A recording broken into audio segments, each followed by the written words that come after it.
ओम शांति। आज 13 फरवरी 2024 के महावाक्य मधुबन से प्यारे मीठे बाप दादा ने कहा, मीठे बच्चे, विधेयी बन बाप को याद करो, स्वधर्म में टिको तो ताकत मिलेगी, खुशी और तंदुरुस्ती रहेगी, बैटरी फुल होती जाएगी। तो आज विधेयी बनना है। विधेयी बन के ही हमें आत्मा को परमात्मा से शक्तियां मिलती है, ताकत मिलती है। आज का प्रश्न है, ड्रामा की किस नोंद को जानने के कारण तुम बच्चे सदा अचल रहते हो? उत्तर है, तुम जानते हो यह बॉम्ब आदि जो बने हैं, यह छूटने हैं जरूर। विनाश होगा तब तो हमारी नई दुनिया आएगी। यह ड्रामा की अनादि अनादि नोंद है। मरना तो सबको है। तुम्हें खुशी है कि हम यह पुराना शरीर छोड़ राजाई में जन्म लेंगे। तुम ड्रामा को साक्षी हो, देखते हो। इसमें हिलने की बात नहीं, रोने की कोई दरकार नहीं। ओम शांति। बाप बैठ बच्चों को समझाते हैं, यह जो आदि सनातन देवी देवता धर्म था, उसको हिंदू धर्म में क्यों लाया? कारण निकालना चाहिए।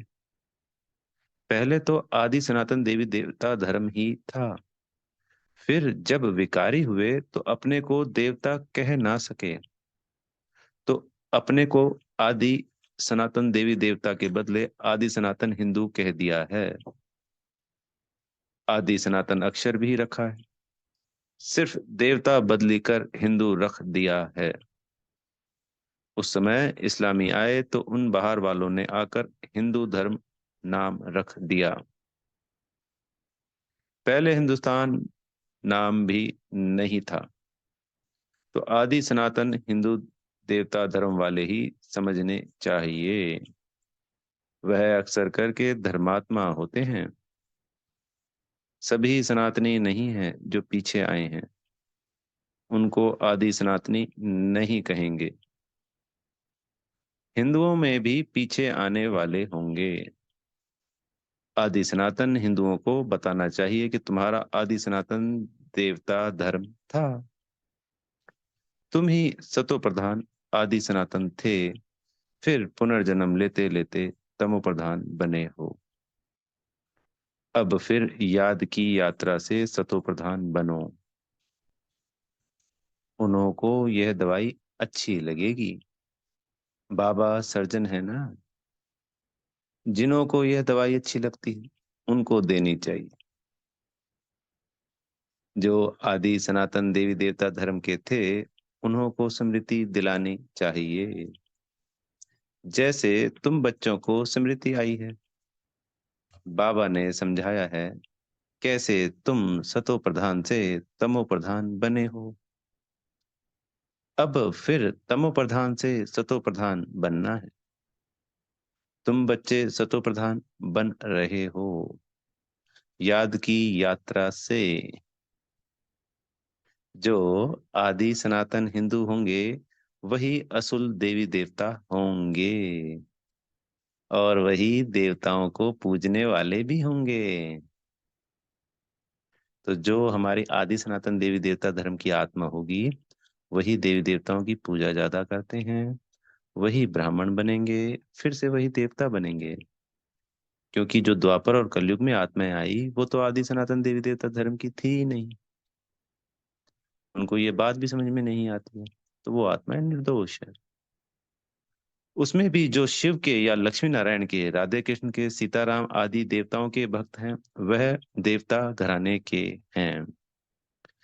अब स्मृति आई है, जो सूर्यवंशी है वही चंद्रवंशी बनते हैं।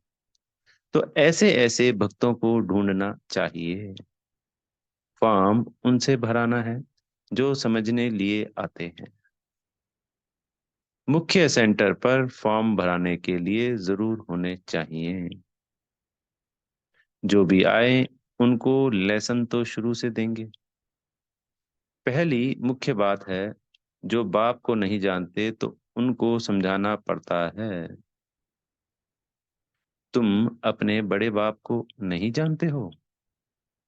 तुम असल में पारलौकिक बाप के हो।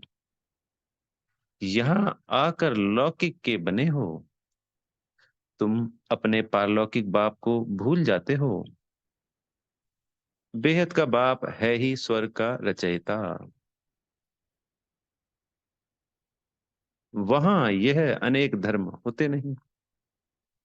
तो फॉर्म जो भरते उस पर ही सारा मदार होना चाहिए।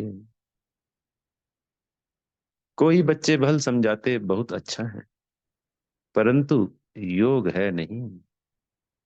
अशरीरी बन बाप को याद करे, वह है नहीं। याद में ठहर नहीं सकते। भल समझते हैं हम अच्छा समझाते हैं। म्यूजियम आदि भी खोलते हैं, परंतु याद बहुत कम है। अपने को आत्मा समझ बाप को याद करते रहे, इसमें ही मेहनत है। बाप वार्निंग देते हैं, आज बाबा हमें वार्निंग दे रहे हैं। ऐसे मत समझो कि हम तो बहुत अच्छा कन्विंस कर सकते हैं, परंतु इससे फायदा क्या। चलो सुदर्शन चक्रधारी बन गए, परंतु इसमें तो विदेही बनना है। कर्म करते अपने को आत्मा समझना है। आत्मा इस शरीर द्वारा कर्तव्य करती है। यह याद करना भी नहीं आता, ख्याल में नहीं आता। उनको कहेंगे बुद्धू। बाप को याद नहीं कर सकते। सर्विस करने की ताकत नहीं। याद बिगर आत्मा में ताकत कहाँ से आएगी। बैटरी कैसे भरे, चलते चलते खड़ी हो जाएगी, ताकत नहीं रहेगी। कहा जाता है रिलीजन इज माइट। आत्मा स्वधर्म में टिके तब ताकत मिले। बहुत है जिनको बाप को याद करना आता नहीं। शक्ल से पता पड़ जाता है और सब याद आएगा। बाबा की याद ठहरेगी नहीं। योग से ही बल मिलेगा। याद से बड़ी खुशी और तंदुरुस्ती रहेगी। फिर दूसरे जन्म में भी शरीर ऐसा तेजस्वी मिलेगा। आत्मा प्योर तो शरीर भी प्योर मिलेगा। तो संगम युग पे भी जिन आत्माओं को शरीर छोड़ना पड़ता है और अगला जन्म लेना पड़ता है, तो जितनी शक्तिशाली आत्मा बनती है, जितनी प्योर बनती है, उतने ही अच्छा शरीर उसको नेक्स्ट अगले जन्म में मिलता है उस आत्मा को। कहेंगे यह 24 कैरेट गोल्ड है, तो 24 कैरेट जेवर है। इस समय सब 9 कैरेट बन गए हैं। सतो प्रधान को 24 कैरेट, सतो को 22। और यह बड़ी समझने की बात है। बाप समझाते हैं पहले तो फॉर्म भराना है। तो सेंटर पे फॉर्म होता था, उसको भराया जाता था, तो पता पड़े कहाँ तक रिस्पॉन्स करते हैं, कितनी धारणा की है। फिर यह भी आता है याद की यात्रा में रहते हैं। तमो प्रधान से सतो प्रधान याद की यात्रा से बनना है। वह है भक्ति की जिस्मानी यात्राएं। यह है रूहानी यात्रा। रूह यात्रा करती है, उसमें रूह और जिस्म दोनों ही यात्रा करते हैं। पतित पावन बाप को याद करने से ही आत्मा में तेज आता है। कोई जिज्ञासु को जलवा आदि दिखाना है तो बाबा की प्रवेशता भी हो जाती है। तो बाबा को कहीं लगता है किसी बच्चे को कल्याण करना है सामने वाली आत्मा का, तो जो बच्चा समझा रहा होता है उसके तन में बाबा आकर उसको कल्याण करते हैं, उसको द्वारा तीर लगवाते हैं। माँ बाप दोनों ही मदद करते हैं, कहीं नॉलेज की कहीं योग की। बाप तो सदा विदेही है, शरीर का भान है ही नहीं। तो बाप दोनों ताकत की मदद दे सकते हैं। योग नहीं होगा तो ताकत मिलेगी कहाँ से? तो वो जो ताकत मिलती है, जो आत्मा अपने आप को आत्मा समझ परमात्मा बाबा को याद करती है, उसी को वो ताकत मिलेगी। जो सिर्फ ज्ञान ज्ञान ज्ञान करती है, याद नहीं करती, उसको नहीं मिल पाएगी।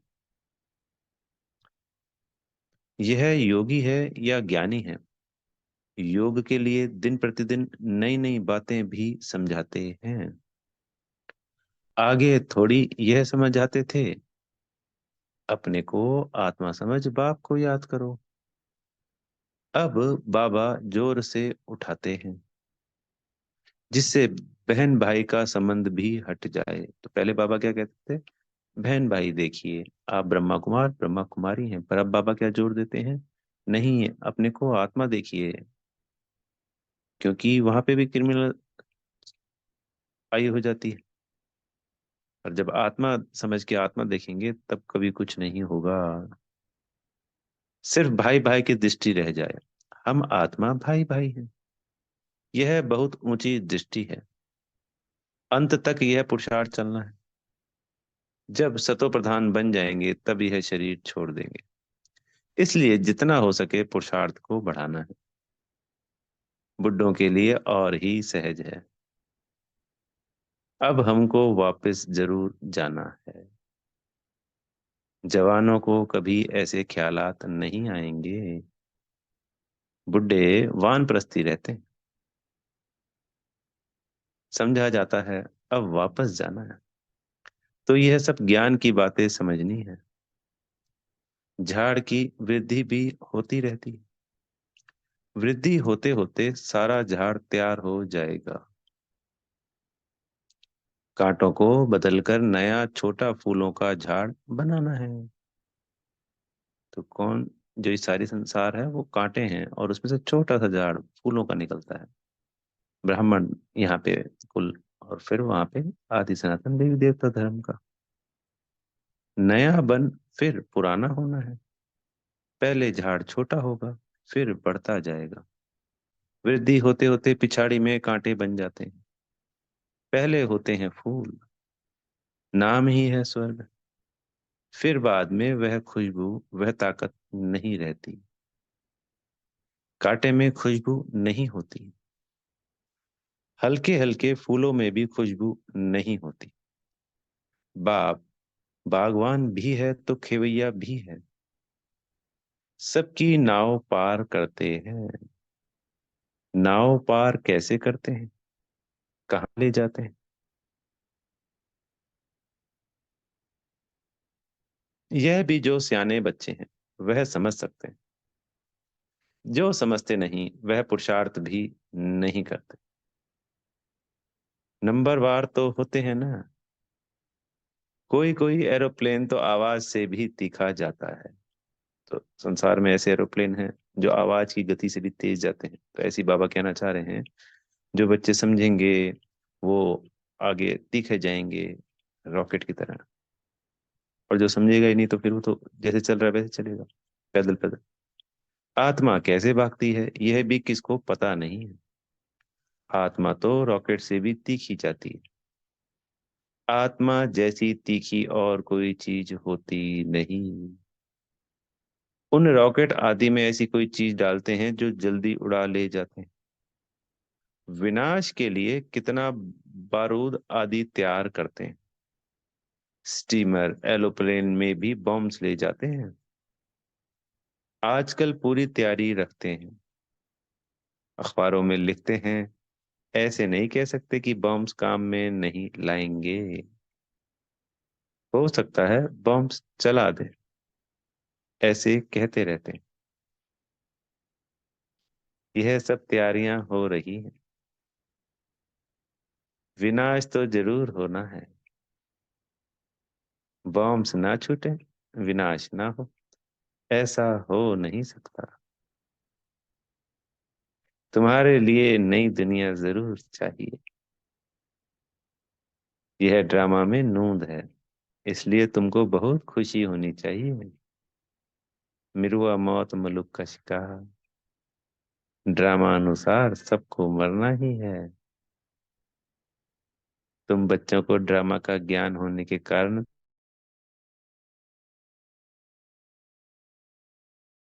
करते हो।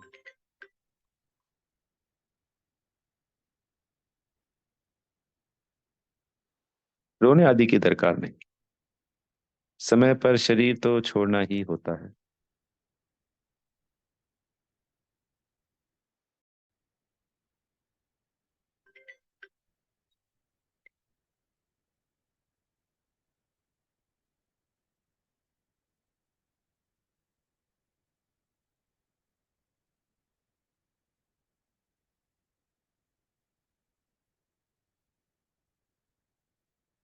तुम्हारी आत्मा जानती है हम दूसरा जन्म राजाई में लेंगे। मैं राजकुमार बनूंगा। आत्मा होता है तब तो एक शरीर छोड़ दूसरा लेती। सर्प में भी आत्मा है ना। कहेंगे हम एक खाल छोड़ दूसरी लेते हैं। कभी तो वह भी शरीर छोड़ेंगे, फिर बच्चा बनेंगे। बच्चे तो पैदा होते हैं ना। पुनर्जन्म तो सबको लेना है। यह सब विचार सागर मंथन करना होता है। सबसे मुख्य बात है बाप को बहुत प्यार से याद करना है। जैसे बच्चे माँ बाप को एकदम चटक जाते हैं, वैसे बहुत प्यार से बुद्धि योग द्वारा बाप को एकदम चटक जाना चाहिए। अपने को देखना भी है कि हम कितनी धारणा कर रहे हैं। भक्त जब तक ज्ञान ना उठाए तब तक देवता बन ना सके। यह सिर्फ लक्ष्मी को वरने की बात नहीं है, यह तो समझने की बात है। तुम बच्चे समझते हो, जब हम सतो प्रधान थे तो विश्व पर राज्य करते थे। अब फिर सतो प्रधान बनने के लिए बाप को याद करना। यह मेहनत कल्प कल्प तुम यथा योग यथा शक्ति करते ही आए हो। हर एक समझ सकते हैं हम कहाँ तक किसको समझा सकते हैं। देह अभिमान से हम कहाँ तक निकलते जा रहे हैं। मैं आत्मा एक शरीर छोड़ दूसरा लेती हूँ। मैं आत्मा इनसे काम लेती हूँ। यह मेरे ऑर्गन्स हैं। हम सब पार्टधारी हैं। इस ड्रामा में यह बेहद का बड़ा नाटक है। उसमें नंबरवार सब एक्टर्स हैं। हम समझ सकते हैं इसमें कौन कौन मुख्य एक्टर्स हैं। फर्स्ट, सेकंड, थर्ड ग्रेड कौन कौन है। तुम बच्चे बाप द्वारा ड्रामा के आदि मध्य अंत को जान गए हो। रचयिता द्वारा रचना की नॉलेज मिलती है। रचयिता ही आकर अपना और रचना का राज समझाते हैं। यह उनका रथ है जिसमें प्रवेश कर आए हैं। कहेंगे तब तो दो आत्माएं हैं।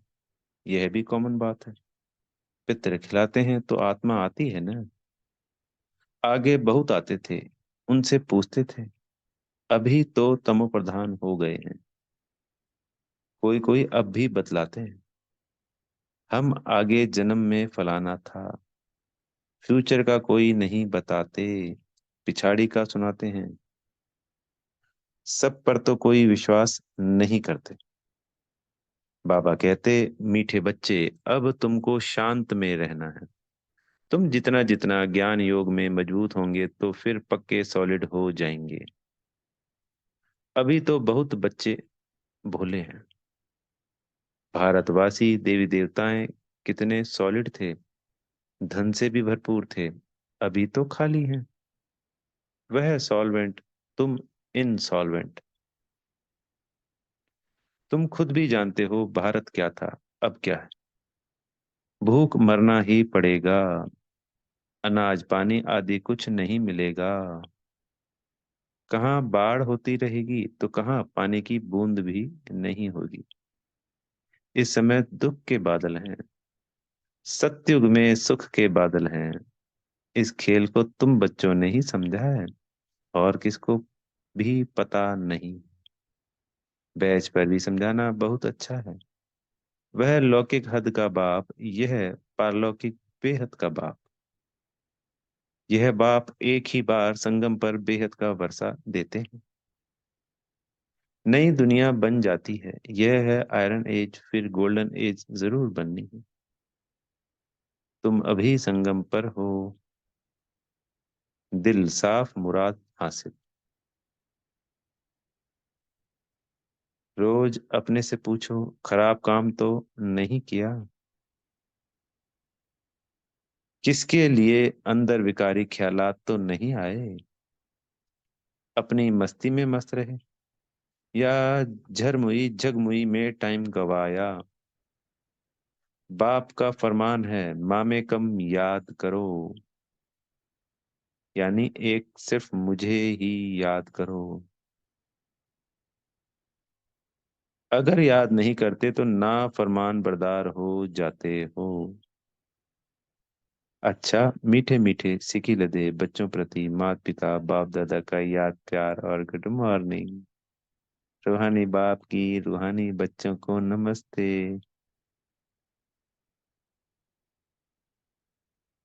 हम रूहानी बच्चों की, मेरे प्यारे मीठे रूहानी बाप दादा जी को याद प्यार, गुड मॉर्निंग और नमस्ते। धारणा के लिए मुख्य सार है, पहला पॉइंट, ज्ञान योग की मस्ती में रहना है, दिल साफ रखनी है, झरमुई झगमुई में अपना समय नहीं गंवाना है, यानी व्यर्थ चिंतन। दूसरा पॉइंट है, हम आत्मा भाई भाई हैं, अब वापस घर जाना है, यह अभ्यास पक्का करना है। विधेयी बन स्वधर्म में स्थित हो, बाप को याद करना है। आज सदगुरु जी से वरदान मिल रहा है, स्वयं स्वरूप और बाप के सत्य स्वरूप को पहचान, सत्यता की शक्ति धारण करने वाले दिव्यता संपन्न भव। जो बच्चे अपने स्वयं स्वरूप को व बाप के सत्य परिचय को यथार्थ जान लेते हैं और उसी स्वरूप की स्मृति में रहते हैं, तो उनमें सत्यता की शक्ति आ जाती है। उनके हर संकल्प सदा सत्यता व दिव्यता संपन्न होते हैं। संकल्प, बोल, कर्म और संबंध संपर्क सब में दिव्यता की अनुभूति होती है। सत्यता को सिद्ध करने की आवश्यकता नहीं रहती। अगर सत्यता की शक्ति है तो खुशी में नाचते रहेंगे। स्लोगन है, सकाश देने की सेवा करो तो समस्याएं सहज ही भाग जाएंगी। अच्छा, ओम शांति। बेहद का शुक्रिया प्यारे मीठे बाप दादाजी का।